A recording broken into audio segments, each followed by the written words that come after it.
Broadcasting across Australia on Dare Media Group radio stations, this is the Sportcat Show, uncovering secret chapters, strange encounters, and the occasional technical mishap. Always a technical mishap. Hello, everybody, and welcome to the Sportcat Show, formerly known as the Paranormal Guys. We are live on Radio X in Australia and Dare Talk, actually Radio X Country and Dare Talk Radio in Australia. Good morning to you. I understand it's like noon, 11, 12 over there. So good morning to you. Encourage you. Come over and join the chat. We always have a lively chat over here under the Sportcat shows. And there's Chris. He's one of my loyals in here. And Brenda's in here. Let me bring out my co-host. Hello there. And there's my beautiful co-host. So how are you, Jen? I am doing well. Good. Well, let's we have a couple great authors tonight. The first one, he hails from the part of the world I'm in, not in, from, if that made any sense, East Tennessee. So let's bring Joe out here. He has got a colorful past to talk about. Hey, Joe, how are you? Great. How are you? Doing well, sir. So tell us a little bit about yourself. Well, I was born and raised in Mingo County, West Virginia, where the Hatfield McCoy feud took place. And then in 1987, I moved to Pigeon Forge, Tennessee, and started robbing trains for a living at Dollywood. And then I've always been interested in writing and written a lot of stuff. And once I retired, I decided I was going to publish some novels. And that's what I've been up to lately. I have to ask, what is Dollywood? I've heard of Hollywood and Bollywood. Oh, it's a theme park. Yeah, okay. Hollywood's it's like the redneck version of Disney. Gotcha. It's good description. Yeah. So what brought you to Dollywood out of all places in the world? Well, when I was a kid, I used to go there when we went on vacation, and I loved it. So back then it was called Silver Dollar City. Correct. And when I wanted to move somewhere, I thought, well, if I want to go somewhere, I'm going to go there. And I really didn't know what I was going to do. And I got into town, and I said, I just got here, so I'm going to go to the Dixie Stampede. I'd never been there. And I said, I'm going to go there and have one night of fun, and then I'll go looking for a job. And they seated me next to a gentleman. And it just so happened he was one of the gunsmiths at Dollywood. And he said, hey, the guy that teaches people how to throw tomahawks, knives, and spears is looking for somebody. And I have a martial arts background. I've studied martial arts since I was 5. And I've worked with a lot of weapons. And I went over there and went to work the next day. And 30 years later, I retired. I'm smiling at the whole martial arts background. So what did you do? Because I did karate for many years. Oh, wow. Well, I have black belts in the four systems, but mainly in Okinawan Shorin-ryu, Korean Taekwondo, and a system called Kyokuto Kakai Bujitsu, which is a fancy way of saying Far Eastern Federation of Fighting Arts. Gotcha. I did Shorin-ryu. I studied a little bit of everything. Yeah. I love Shorin-ryu. That was the first one that I started and just fell in love with it. But I'm coming from a small town in West Virginia, people didn't stay long. They'd move on. So you get started in one system and somebody else would move in and you move to something else. And so it really was good for me in a lot of ways. I found it to be very therapeutic. I was the oldest of 5 kids, so I started it thinking, I gotta have some way to keep my brothers in line. But I found it very therapeutic, just like running. Yes. It is. And when I first started, I was thin and sickly a lot as a kid, and I got picked on a lot. And so I thought, I'm going to learn karate and I'm going to beat people up so they'll leave me alone. But luckily, I had a good instructor that taught me that that's not what it's about. Yes. And I just fell in love with the discipline. And it actually, I became an instructor myself. And at one time, all I did was teach. And it's great for children. I've taught kids that had attention disorders and that were very hyper and it was really, it gave them a focus, and it helped them calm themselves. Apparently, I blew Chris's mind here. He's not like another thing we've learned about me. My co-host. Yeah, many layers. Exactly. She's like an onion. So she will hop out of her Prius and whoop your ass. So with my airsoft gun. Your airsoft. So, oh, Lord. So also a part of your background, I was reading you're a descendant of the lineage of the Hatfields and the McCoys. Is that correct? Yes, absolutely. If most people don't know about it, it's a famous feud that took place in southern West Virginia between the Hatfield clan and the McCoy clan. And Devil Anse Hatfield was the leader of the Hatfield clan. He's also my great uncle. And then there was a gentleman by the name of Tom Mitchell who was with the Hatfield clan. And he's the one that set fire to Randall McCoy's cabin on Christmas Eve. And he was my great grandfather. And so that's my tie. And then on my dad's side of the family, they all came from Budapest, Hungary. That's how I came up with Blood Feud. It's actually hillbilly vampires. You've got the Hatfields McCoys still feuding and fighting, and they don't die. And so it's a different take on it. There's a lot of humor, a lot of action. Of course, the main character uses martial arts, of course, because of my background. And we've changed up the vampire lore a little bit to make it a little different. But I love it. And I'm just about finished with the third book now. Wow. I love that you could throw humor in there, because you know if it's too serious, then it's just not fun. Yeah, you're gonna have some relief every now and then. Absolutely. Well, a lot of the old tropes, what did you throw out of them? Because I mean, I guess it could be kind of dry too. Yeah. Well, I'm just basically, when I write, I don't plot. I'm a pantser, and I get a basic idea and I start writing, and it's like a movie that plays in my head. I don't know where the end's going to be. Okay. And I'm having just as much fun writing it as hopefully the readers are reading it. And it goes till I finish my story in my head. And do you ever just let it just write itself and just like following it along for the ride? I always say that sometimes I'll either go one of two places, where I'll go to like, wow, that's amazing, that came out of my head, or I'm, what is wrong with me? Yeah. And then you rewind, and then you yeah, exactly. It's like, where did that come from? Like the darker side that I didn't know about. I should be writing horror. Everybody always talks. They said, you're such a gentle person, but you do like all this martial arts and you write all this gory stuff. And but now my books are clean. There's violence and gore, but that's it. There's no language or sexual situations, but there is romance. But they are clean. My mother would have killed me if I did anything other than that. And so that's I respect that. So how do you make it? How do you translate it to modern day Hatfield and McCoy and vampire families? Is it the same principle? Two dueling families?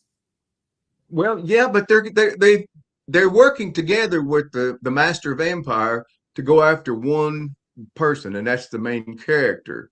The premise of the story is his father was a very wealthy, well-to-do man, and always wanted to get the next deal done. And this takes place in 1965.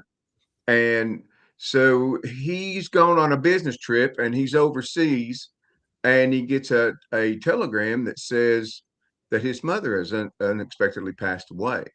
So he rushes back home. And before he can get home, his father, has her cremated and buried. And it's very upsetting to him because he didn't get any closure, and he really didn't know a lot about her past. So he got to looking around. He thought maybe she left a diary that might give me some answers. So he finds a diary, and it's giving him some answers, but it's also giving him more questions. And he thinks, well, there's got to be more diaries. So he goes up in the attic and starts looking, and he finds a box full of diaries. The problem is they're all in the same handwriting, and the same name of the author of the diaries, but it dates back to 1863. And so that takes him to West Virginia. That's how he learns about his connection with the Hatfields. Interesting. That I was just thinking, it's like, that's a long feud to have for that many years. Yes. You'd think they would have like sorted it out or something. Maybe they don't even remember what they're fighting about anymore. Right. But like I say, they're working kind of together, but they don't get along really well. So they don't mesh as well as they need to, and that's the one advantage that the main character has. He works that against him. Interesting. You said it was like a movie playing out in your head. Can you actually hear different voices for each character? Oh yeah. I mean, it's really crazy because I can see him, I can hear him, and I may need therapy. I don't know, but it is you. It's just you and me both. I can't explain it. And you can jump into different ones' heads. Yeah, if you've ever had a very vivid dream that you hear everything, you see everything, it's the same for me when I write. Okay. No, you're not crazy. Many authors have said that. It just fascinates me. I don't have that creativity, and I just find it so amazing that you can do that, and so easily, because you make it seem easy. You're like, oh, I just start and I just go. How long does it take you to finish one book? Well, if I'm not super busy with other projects, I can do one in usually a couple 3 months. Okay. And you're on number 3 is the one you're editing and getting out now. Yes. Now this one took a little bit longer because in the middle of writing it, I got very ill, and then I had a torn shoulder that had to have surgery, and then my mom got very sick, and she ended up passing away in October of last year. And she was my inspiration for writing. She wrote poetry and stories and things, and she's the one that encouraged me and told me I needed to do it. And it was hard for me to get back into it, but now I'm excited to get it done, and I'm okay now, so I'm back at it. So is the third one the last one, or are there going to be more books in the series? Well, it's supposed to have been the last one, but everybody wants more. So I'm going to write a prequel for 1863 to 1965, when it all started, the beginning of the vampires. So in the last, where it goes from there. In this last one, are you modern day? Have you went from 65 to now? No, this all takes place in just a matter of a few months. It's all in 1965. But now the first book, they're in West Virginia and Kentucky, fighting it out with the Hatfields McCoys. Then the master vampire leaves and goes to Budapest, Hungary. So the second book takes place in Budapest, Hungary, and there's demons that he has to fight, and he literally saves his love interest in the first book, and he takes her with him. And there's a lot of little surprises and cliffhangers and things like that in it. But he over there, he runs into some priests that help him, and a sleazy con man that's supposed to be a tour guide and taking him places. But when he needs something, he takes him to his cousins to buy old beat up cars or weapons and stuff like that. So it's a different story. So there's, like I say, I like to put a lot of humor in with the action and things like that. It sounds like you write like based off of your life, your history, and your ancestors and your family's legacies and stuff. How much of your personality do you put into your characters? There's quite a bit of it, because I'm a comedian as well. I'm just a natural born goof. I love to make people laugh. I did a comedy magic show for several years at Dollywood.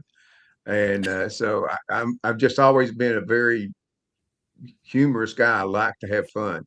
And so I write that way too. Now I can be very serious, and some of my next books, my upcoming projects are going to be much darker, without that much humor. One of the projects is called Bad Bones. And then there's another project. I got approached by Stephanie James Publishing, and they started a thing. It's kind of like a choose your own adventure book, but what they do is an author writes a book, and then she gets another author to take a part of that book out of that book and write a completely different story using some of the same characters.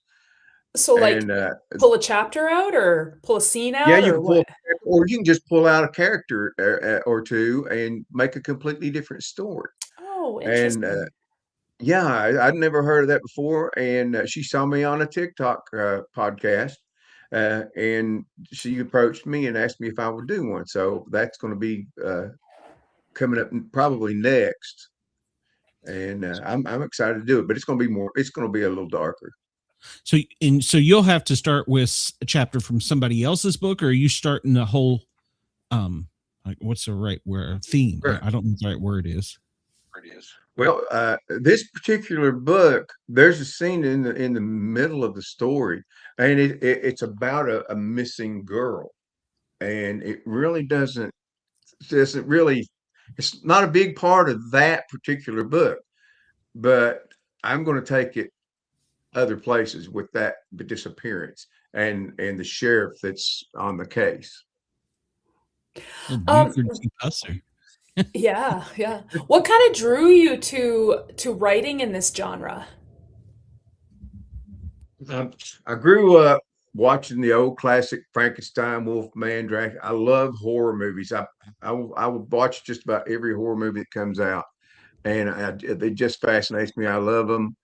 And of course, Mom always thought I was pretty sick in the head, but I've always loved it. And I thought that's what I'd like to write. Now I write some poetry and inspirational stuff as well, but I really love to write horror. And I wrote a true humor book. The first book I wrote was a true humor book called "Bet You Can't Stick a Fork in My Eye" and other stupid things I've said and done. And yeah, and well, here I'll show you. I got it right here. So that's me on the cover, and so it's all. I'm the most accident-prone person in the world. No, I think I got they're you not beat. I don't know. I mean, mine aren't just. Mine are crazy. I've been hit by multiple cars. I've been set on fire. Oh, 3 maybe you times. just have bad luck. By myself. And I mean, just a lot of funny stuff that I just get myself into, and that's what that one's about. That was the first thing. I just wanted to do something short and fun, and then get into the novels. Nice. I think it sounds like you've had a really interesting life and maybe some bad luck. Yeah, I mean, and my mom had real bad degenerative disc disease, and of course, me and her were so much alike. I have it too. So I've had so many surgeries. I've got more metal and bolts in me than I have bones and flesh. But you're like this close to becoming a superhero, right? Yeah. I mean, my neck's held up by 2 steel rods. This is all put together with nuts and bolts, but I could sit there and feel sorry for myself, and yeah, it hurts sometimes, but I enjoy life too much to let that get me down. I love that attitude. I love, like, I always say, and you guys have heard me say it before, is like, you can either laugh or you can cry, and laughing makes fewer wrinkles, so it doesn't look quite as ugly. Yeah. So. Well, I can't help the ugly, but maybe I don't have quite as many wrinkles as I normally would. So you sound like you've met many paramedics too with this. Oh yeah. This just happened recently, and my blood pressure went out of control, but not to the high level. It bottomed out. Okay. And they called an ambulance, brought it to the house. Now I have a steep driveway. The ambulance pulled in. They loaded me in the ambulance. They started up the hill. It blew the transmission out of the ambulance. So I was laying in the back of a broken down ambulance for 45 minutes so they could get another one there. And then they had to push me up the hill because they didn't want him to tear his truck up. I told them, I said, y'all are going to need paramedics by pushing me up this hill. But are you sure it's metal that they put into your back? I'm not sure of anything. Well, I've worked in rural EMS. I worked in Granger County, so I understand. Oh yeah, I'm very familiar with Granger County. Yep. So, and I part-timed in Jefferson, so yeah, I understand how rural EMS is. Yeah. So, but sometimes you got to do what you got to do. So, yes, sir. It's just part of being human. So things happen. Oh yeah. I mean, if you stress about all the things you can't control, you'll be stressing your whole life away.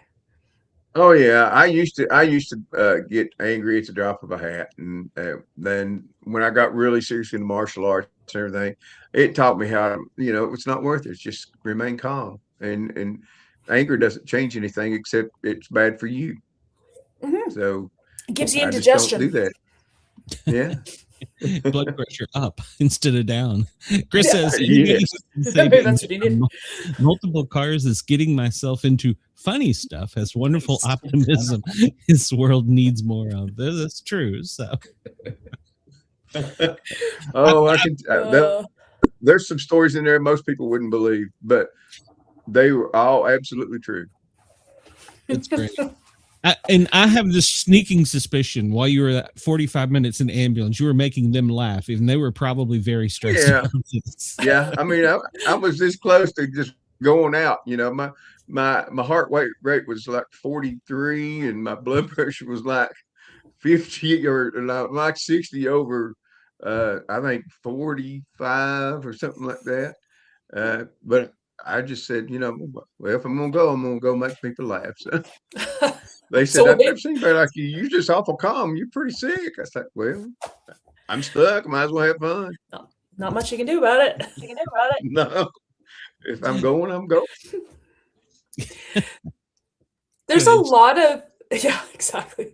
There's a lot of stories that are done about vampires and werewolves and all these other monsters and stuff. Mm-hmm. What do you think it is about monsters and that kind of intrigues us and keeps, pulling us in? Well, it's like there's a lot of cryptids out there, and all myths and legends are based on some kind of factual information.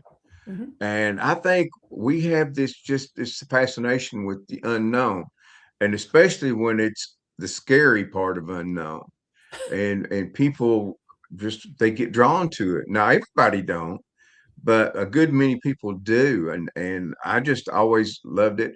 I love the paranormal. I've had some pretty good experiences with some things, and it's crazy. It's like I'm a magnet for that kind of stuff. I bet you do have some stories. Did you say you researched it, but do you believe in vampires? I mean, they go back way back to... Yeah, they go way back, and not just in places like Romania and Hungary and places like that, but even in Scotland and Ireland, way back in the early 1500s. As a matter of fact, it was over, I think, in Scotland, one of the very first accounts of a vampire was recorded there. It was recorded at the earliest that they've been able to find so far. But there's always some kind of truth to some of it, and some of the things that they did back then, once they buried those people, was gruesome. I mean, It was unbelievable. But it's a fascinating thing. I like to research stuff like that, UFOs, Bigfoot. I love all that stuff. I always think, part of us likes to be scared. It's like the kids that turn the lights off and then scream and they turn it back on.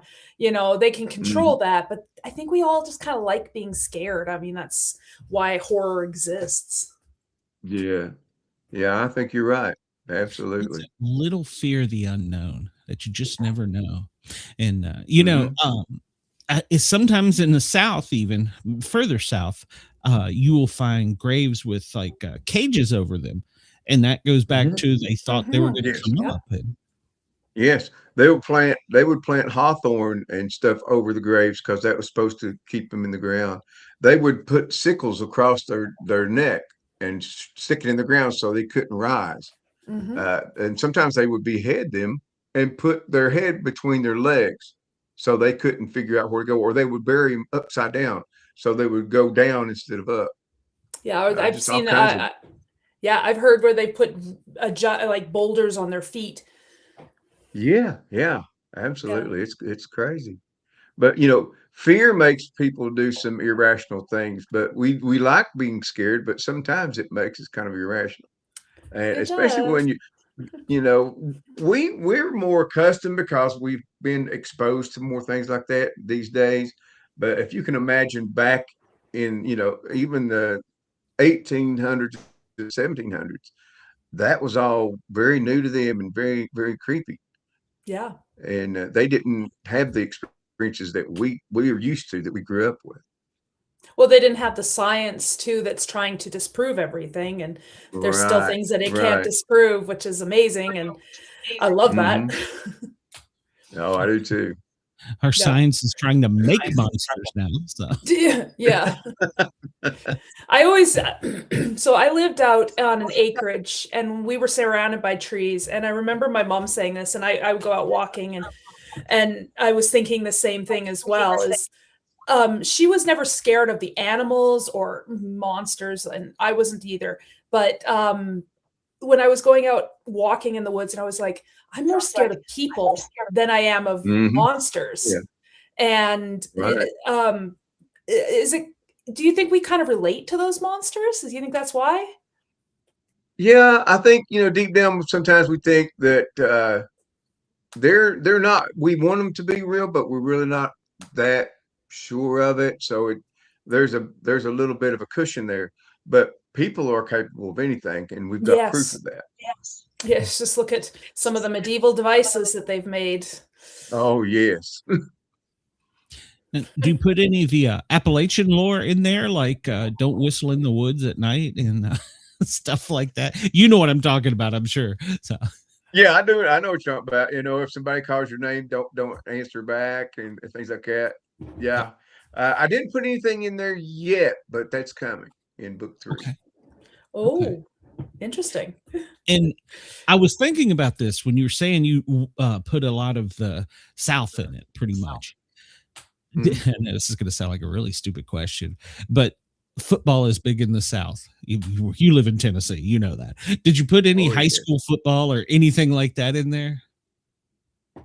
Not in the Blood Feud books, no, but there's about the only thing that's in those books is the main character talks about martial arts a lot, and how he loved his training, and he still trains, especially when he's getting ready to do battle with the vampires and stuff.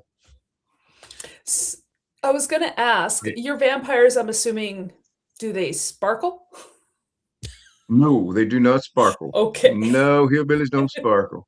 And it's different. They can come out during the daytime. That's not a problem, but they're very weak. They can't do the damage that they can at night. They get much stronger. And there's different ways. I researched different chemicals and ways that might possibly be able to kill a vampire. And one of the things I used is iron powder. Now, iron powder is also used in moisture absorbing packaging that they put in foods and stuff, and in oxygen absorbers. Okay. So he created some weapons that he could thrust into the vampires that would break, and it would release that powder, and it basically dried their blood out, so they instantly died. And these vampires, you can stab them and cut them, and unless they bleed out, they don't die. And if they can feed, they heal. And so, and it doesn't have to be a human. They can pick up a rat, a snake, anything they can get blood from, and it creates a healing mechanism. It triggers that. But what about sorry, go ahead. Go ahead. I was gonna say, what about blood alternatives? Like, what if there's like vegetarian vampires? Sorry. Wow, I never thought about that. That's interesting. You might give me a new idea. I had never thought about that. Do they have, I guess, I want to write a book about that. Who says I haven't? Since it goes for so long, is in your storyline, are there newer vampires that have been, I guess, born or created? Yes, yeah. I mean, you got the older ones from the feud, but you got a lot of new people, and you can't really tell because they can walk around in the daytime. So it's like, if you only see somebody at night and never any other time, you're like, well, why don't I ever see them during the day, especially when there's vampire activity? But these people, they can basically camouflage themselves by just walking around during the day and acting normal. Do And they the need next thing you know, sunscreen? no, Okay. no, the sun does not affect them as far as hurting their bodies or their skins. It just weakens them. Ah, okay. But it works the same way. Like at night, he had and I had to go to the period of the 60s, and there used to be these magic flash cubes that you'd stick on your camera. It had 4 flashes on it, and he carried one of those with him. So if he was fighting one in the dark, he would flash that camera, and it blinded them, and it bothered them. So it gave him a quick second to get in an attack and try to get the upper hand.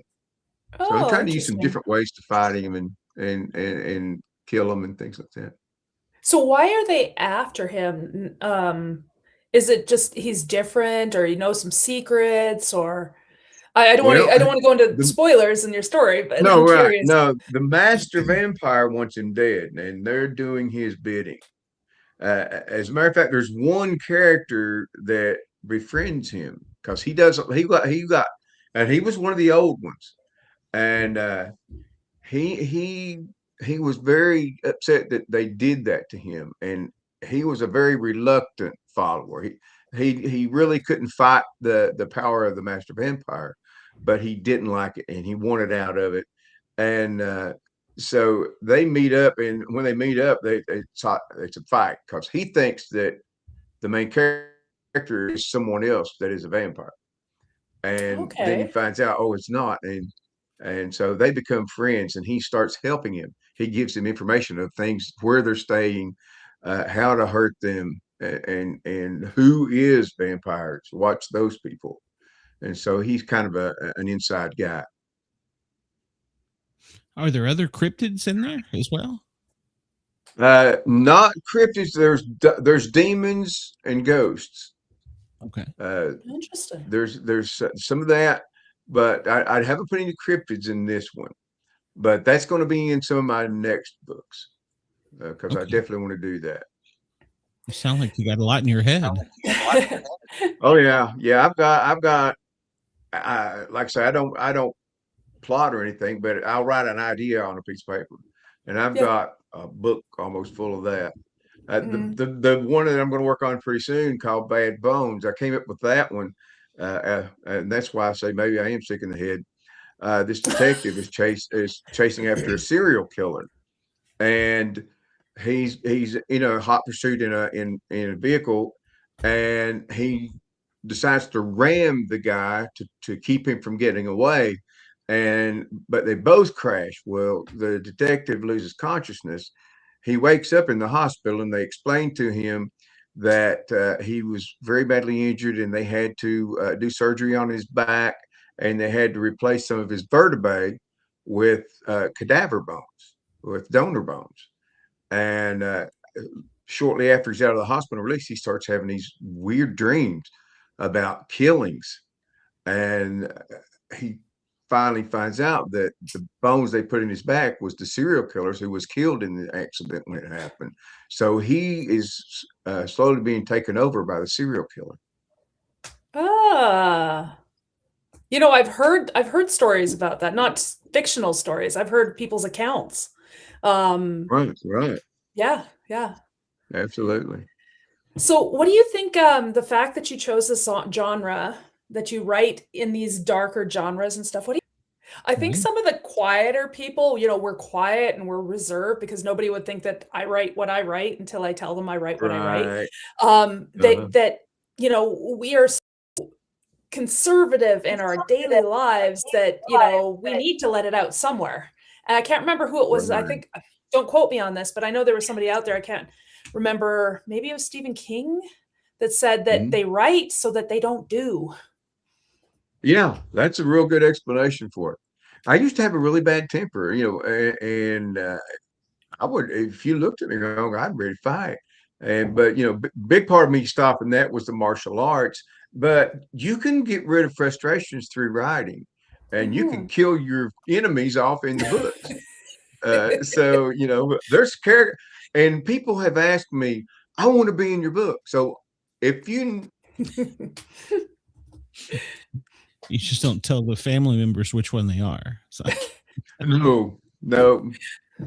I know somebody asked me, is like, are you your character? Like, did you write yourself into your character? I was like, no, Mike, I don't think I would survive. I think the character would want to strangle me for all the crap I put them through.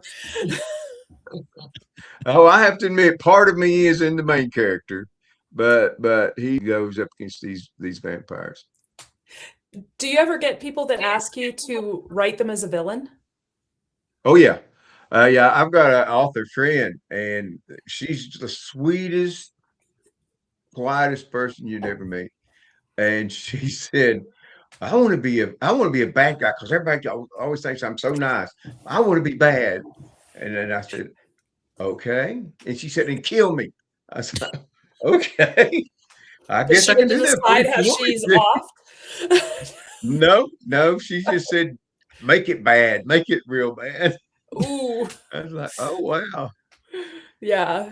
Don't want to give an author free reign like that. Then we can be just as creative as some of those medieval torturers. Yes. Yeah. Don't look at your all's Google search engine history. Yeah. Somebody might think I'm into the occult, Oh yeah. The FBI's probably got a man on me all the time. Oh no, all you have to do is say, I'm an author, and they'll, oh, okay. You've been been like researching where to shoot people and you still survive. That's okay. You're an author. Yeah. Yeah, we're all an artist. Yes. Well, yeah. So you started comedy, then you were in horror. Have you ever thought about any other genres besides for those two? Like, I don't know, Westerns or something else? Yeah, I would love to write a Western. I grew up, my grandpa loved Louis L'Amour, the old paperbacks. So I'd read them as well. And I love Westerns. I love to watch Western movies. And I would love to do a Western. And I probably will at some point. But right now, I've got to finish these. Everybody's got these ideas that they want me to create for them for books. And so we're going to go with some of those for a while, and I'll throw one in different every so often. And I can do some shorter books, and I can do that in a month, and sometimes less, depending on how many words it is. The one that's I already telling you about, the choose your own adventure style. Those are usually pretty short books. They're only usually about 40,000 words. I'm cursed. I can't write anything less than 110,000 words. Well, I understand. I thought, oh, I'll never be able to write a very long book, and I said, oh, I gotta stop. I gotta send them somewhere else so I can start another book. And then the second book is about 150 pages longer than the first one was. Yep. And so I don't know how book 3 is going to go. Might make a great doorstop. Do you like count the number of words in your chapters and try to minimize them, or are you looking at word count, or are you just like, I'm just going to write it till the story's done? Yeah, well, I'm going to write it until the story's done, but I always want to keep up with the word count because that gives me an indication of, okay, you get to a point where you're going to have to start wrapping things up, and it doesn't really affect. I was afraid that it would cause me to rush things, but it really didn't. It just taught me how to be more creative with how I got to where I wanted to go, and so it's really great. I enjoy it, and I love the other authors. Everybody's so supportive. I recently attended the Knoxville Book Festival in Knoxville, Tennessee, May 2nd and 3rd, and it was awesome. There was so many people there, and the readers were fantastic. Had great sales day, and Sherilyn Kenyon. I don't know if you recognize that author's name. She writes a lot of fantasy and vampire book. I've got some of her vampire stories. And I got to sit down and talk with her, and she autographed a book for me. And also James Dashner, who wrote the Maze Runner series. that became movies. Both of them were so very personable and very nice to talk with. I always think about it like, even though we write in the same genre, because I write in fantasy as well, it's not a competition. We write differently. Even if we are both writing the same kind of stories about the same kind of monsters, we're still doing it differently. We're focusing on maybe you're doing more world building, I'm doing more character development or something like that. It's just, and our stories have different elements and emotions. Yeah. The saying is, a rising tide floats all ships. Encourage and help people, share their material, review their books, read their stories, and promote not just yourself, but everyone else. It will come back to you every time. Was that the first book signing or book event you'd been to? Was the one in Knoxville? That's the first big con I've been to. I've been to several book signings at bookstores or bookshops, and the one of the ones I did, one of the very first ones I did, I went to a book signing, and the lady said, and she was an author as well. She owned a bookstore, and she wanted me to come. She said, it's vampire themed, so dress up like, or not vampire, but Halloween themed. So dress up like something. So I thought, well, I'll do a vampire. And I did, and everybody went crazy over it. So the next 3 book signings I did, I had to go as that character. And here's a good, quick, crazy story for you. When I went to the one in Knoxville, they all said, oh, do the vampire at least the first day. I said, okay. Well, I didn't want to do all the makeup and everything because channel after channel. And simply then I thought, well, there's some kind of electrical problem. But there's just all this creepy stuff happening. And then what really got me worried was one morning, my son, who was very small, he could walk and talk, but he was very small. He's probably 3 or 4. And he says, Daddy, would you tell the man with the red eyes and the man with the green eyes to stay out of my room at night? And I said, what are you talking about? He said, the man with the red eyes tries to pull my covers off of me and take my toys. And the man with the green eyes stops him. And I'm like, wow, I wonder where that came from. But what cinched it, and we said, we're moving. We were all in the kitchen getting ready to have dinner, and the table was here. And on the other side of the table was the stove, the sink, and the back door, and a row of windows back there. So my wife was at the stove on the far right. And then the sink and the doors for the silverware and everything was over there. We were sitting there talking and everything. And the knife door came open and then slammed shut. And the curtains opened just like somebody put their hands between it, opened it up. It fell back and the door slammed. And I said, we're out of here. My mom wouldn't come in the house from day one. She said, there's something bad in this house. I won't come in there. And she would never come in the house. And so we moved out, and nobody ever moved back in. One person did move. They moved in, and they were gone in less than 2 weeks. Wow. And that was the Dollywood property? It wasn't Dollywood property. The guy that was the lease shop owner there, he had bought it. And so I said, you're going to have to give me another place, or just give me more money and I'll go get a place. I'm not staying there. But yeah, that was pretty wild. Yeah, get a priest. That's good Lord. Yeah, that's scary. Find a priest living there. Yeah, so an exorcist.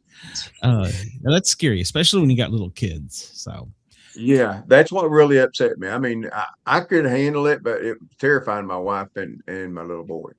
So I was like, all right, we got to go. We can't stay here. Yeah, I don't blame you one bit. Yeah. I know. Go ahead. No, I was going to ask him where he's going to be here in the near future, but go ahead. No, I was going to ask something else. I was going to ask, I was going to tell him a story, but that's okay. You go ahead and ask. We got time. We're not pressed for time tonight. Well, I was gonna say that my son, when he was around that age, he used to say that there was a shadow man in his room all the time, and he'd stand in front of his closet, and he would just watch him, and he would always wake up crying, and then he'd tell me about the shadow man's there. And the one time I remember watching him I got the little camera thing, and I'm watching him on the camera, and he sits up, and then he's looking at his closet, and then he starts going, and he starts screaming. I run in there, and I saw something like zip across the room. Oh wow. Yeah, they say animals and children can sense those and see them a lot easier than adults can. Mm-hmm. I've heard that. Yeah. Yeah. So Joe, have you got any more shows planned, or what's in the near future for you? Yeah, and June 20th, I'm going to be at the June Jubilee in Dandridge, Tennessee, here in my hometown. Well, my hometown now.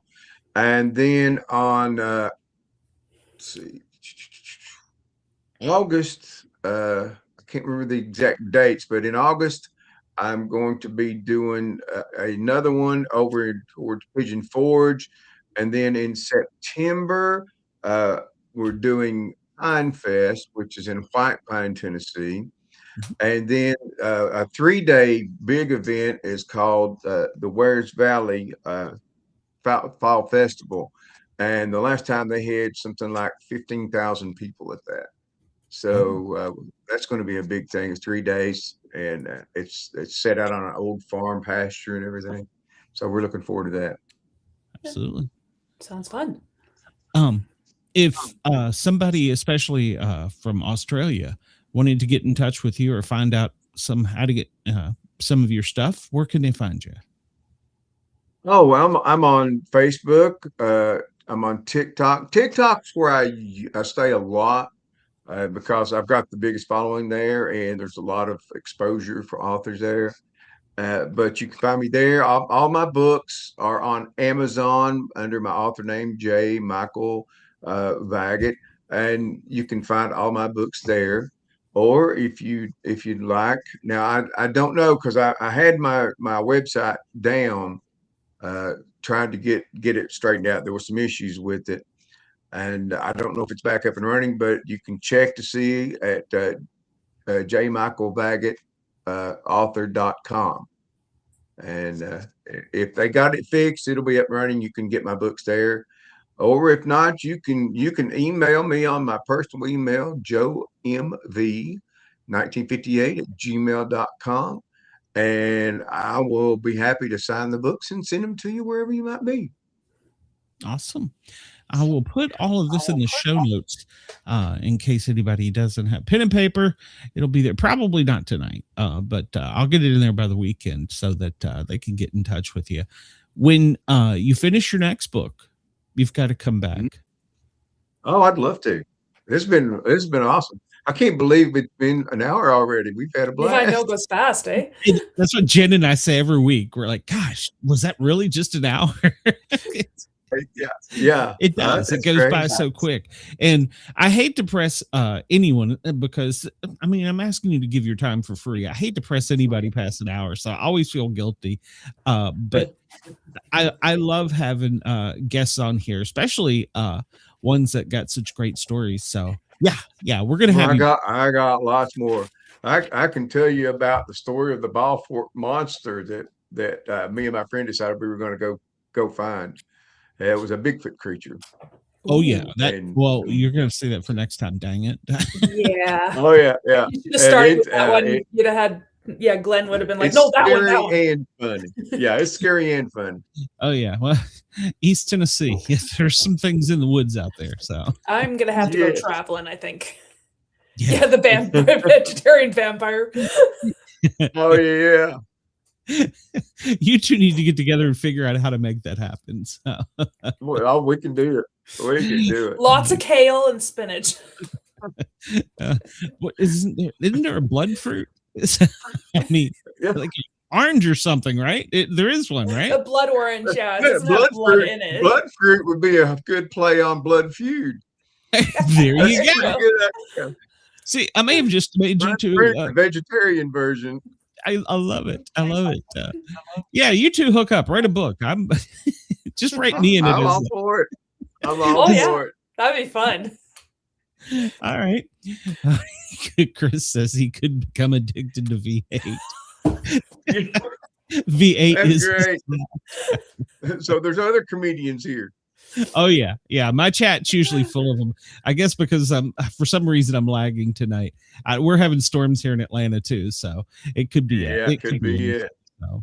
But Joe, thank you very much for coming on, and I'm serious about you two connecting and seeing if you can do something. That would be great. Sure. And I would love to have you back. So I'd love to come back. We'll be in touch with you. I think everybody's got each other's emails, so we'll message each other real soon. All right. Sounds great. Good. Yeah. All right, Joe. Have a great night. We'll talk to you soon. Thanks so much.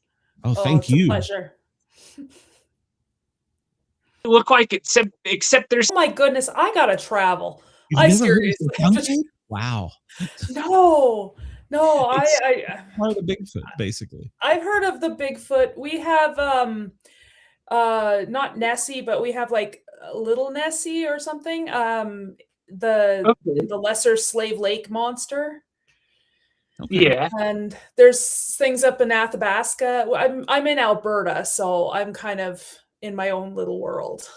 Alberta, Canada? Mm-hmm. Oh, very nice. Very nice. I've been to Canada once. I went to Ontario, Canada for the Niagara View. Yeah. My mom actually booked a hotel on the other side, and she was saying, we're not going back on our hotel reservation. So we ended up going over the border, and they accepted us and let us go through. I've been to Niagara Falls once, but a lot of people go to Ontario because it's the center of the universe, apparently, because Toronto's there. So Canada, that's what people know of is Ontario. So yeah, but I'm on the other end of the country, far, far, far west. Ah, okay. Yeah, the snowy side. Closer to Vancouver than I am to Toronto. Okay, so if I was to compare the distance between from Ontario being Ohio, it'd probably be down in California within distance, complete opposite side. I think immediately south of us is Idaho. Okay. Yeah. Yeah, so you guys are not exactly on the other side, but complete opposite direction. I'm in Atlanta, so. I know where that is. Everybody knows where Atlanta is. But, it's funny. You have these cryptids, and it's almost like every little community has some. Some are bigger, like Mothman in Ohio, and then there's the big Bigfoot in the Sierras. And it's like some are more known, but even in the small neighborhoods, but the smaller areas, there's the folklore. Mm-hmm. Yes, I love folklore. I study it. I have all kinds of books back there on my shelf that go over a lot of folklore and a lot of magic and all kinds of other things. And that's what I study. I am a folklorist. And that was one of the things I wanted to ask you, because in your book, you start naming some of these, I guess, creatures is the best way. And I'm like, okay, I've never heard of that one. Got to Google that. How the heck did you come up with all these? Research. I did a lot of my research, and I decided what I wanted to keep, what I didn't want to keep. A lot of common things you'll find with people who actually do study their folklore is you can go to multiple sites, and sometimes you'll have different variations. But for the people who do him, that's different from other deities. There's all kinds of ways to summon these things. What you do once you summon them is the big question.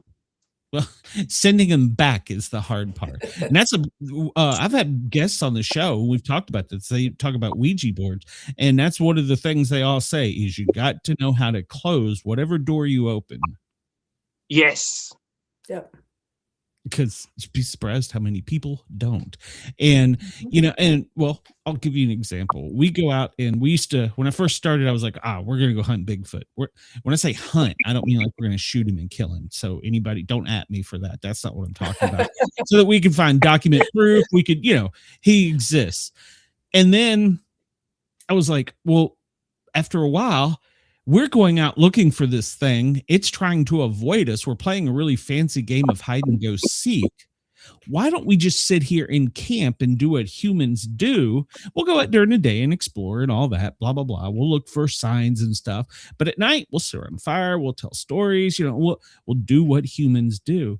That's more activity that way than going out and looking for them.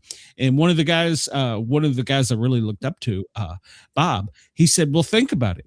We're their cable TV. Like, valid point. We're more interesting than TV. Oh, wow. Well, I mean, I don't know if I'd be that interesting. Yeah. Maybe they're coming in to listen to our stories. Could be. They don't come in to eat us, though. Most Bigfoot aren't typically aggressive. Most aren't. So, man, if you get you don't need a gun. Use a flashlight. That's your best weapon. I was chased off from inside the woods by a Bigfoot because some people were actually making calling noises, trying to call Bigfoot over. Never told me they were doing this. So I might have heard their calls and freaked out, or I may have heard Bigfoot's initial call and freak out. And usually when I hear Bigfoot or know that Bigfoot is possibly around, I don't want to be in the area. It scares me. But I was chased out the woods because of these guys calling it, and it must have ticked off this Bigfoot because it was looking for a mate, to find out that it was a bunch of idiots calling for it. And I was around. They never travel alone. They never try. If you see one, there's another one close by. I could go into a whole story. They sent me out when I was just a young investigator. They had this kid who kept, I won't say kid, young guy who kept sending in messages. He was scared to death. There's one in the woods. There's one in the woods. And my mentor said, go check it out. I don't think there's anything to it. So I went down there and we went around and I'm like, yeah, these are some signs and you got this and that. And, it wasn't until about 1 a.m.